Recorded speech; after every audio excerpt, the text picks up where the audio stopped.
भगवानगडावर दसरा मेळाव्यासाठी आग्रही असणाऱ्या पंकजा मुंडेंना जिल्हा प्रशासनानं दणका दिलाय।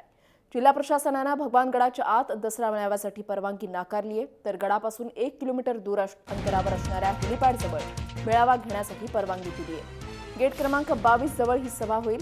गडाच्या हद्दीतील 40 गुंठे जागा भारसवाडी ग्रामपंचायतीची आहे।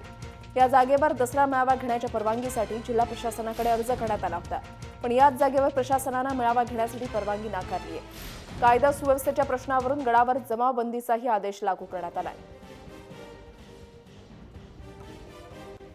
जबाबदार नागरिक आहे, जबाबदार मंत्री आहे, सरकारमध्ये मी आहे।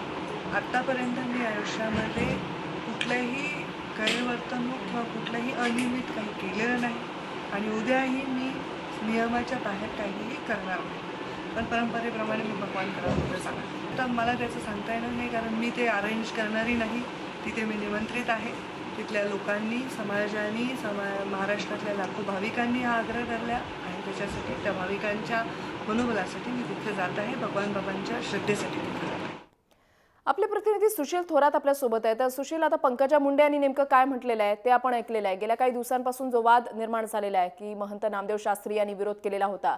पंकजा मुंडे यांनी म्हटलेलं होतं की मी त्या ठिकाणी जाणारच। त्याच्यानंतर जे दसरा मेळाव्याचे आयोजक होते त्यांची प्रतिक्रिया आपण जाणून घेण्याचा प्रयत्न केलेला होता। त्यांचं असं म्हणणं होतं की पंकजा मुंडे त्या ठिकाणी येणारच। आणि आता पंकजा मुंडेंची प्रतिक्रिया की लोकांनी मला निमंत्रित केलेलं आहे, भाविकांनी निमंत्रित केलेलं आहे, त्याच्यामुळे मी या गडावर जाणारच।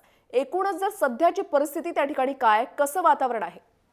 वृषाली बरोबर आहे। आता एक अर्धा तासापूर्वी जे तहसीलदार आहेत त्या तहसीलदारांकडे सर्व जे कार्यकर्ते होते पंकजा मुंडे यांचे सर्व कार्यकर्त्यांनी गेले, त्यांनी सर्व वस्तुस्थिती समजून सांगितली। त्यानंतर तहसीलदारांनी त्यांना सांगितलं की एक रितसर अर्ज द्या आणि तिथं जे घर ज्याच्या मालकीची जागा आहे त्याचं सातबारा उतार लावून माझ्याकडे अर्ज दिला, तर निश्चितच मी त्याच्यावर विचार करेल। त्यानंतर सर्व कार्यकर्ते होते, त्यानंतर पंकजा मुंडे यांचे सुये सहाय्यक सुद्धा तिथं पाथर्डी तहसील कार्यालयामध्ये आले होते। सर्वांनी रितसर अर्ज दिल्यानंतर गडाच्या खाली जी बरेच वाडी आहे तिथं परवानगी देण्यात आलेली आहे।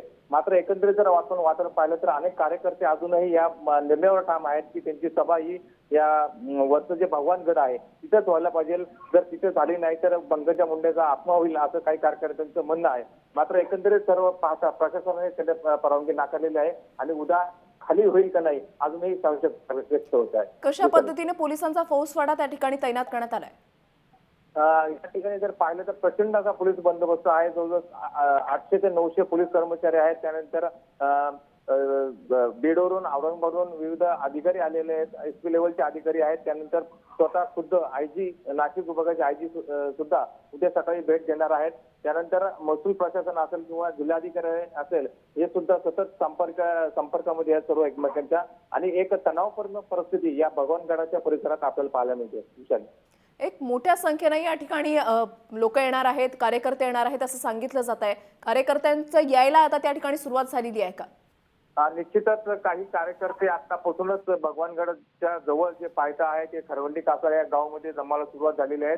अनेक ठिकाणी या घटनेनंतर की परवानगी प्रशासनाने नाकारली, यानंतर विविध ठिकाणी सोशल मीडियावर जेव्हा ही बातमी पसरली गेली, अनेक ठिकाणचे कार्यकर्ते बीड जिल्ह्यातील असेल किंवा नगर जिल्ह्यातील असेल या भगवानगडाकडे त्यांनी कूच केली होती। पाथर्डी पोलीस स्टेशन असेल, पाथर्डी तहसील कार्यालय असेल, इथेही सुद्धा अनेक कार्यकर्त्यांनी गर्दी केली होती।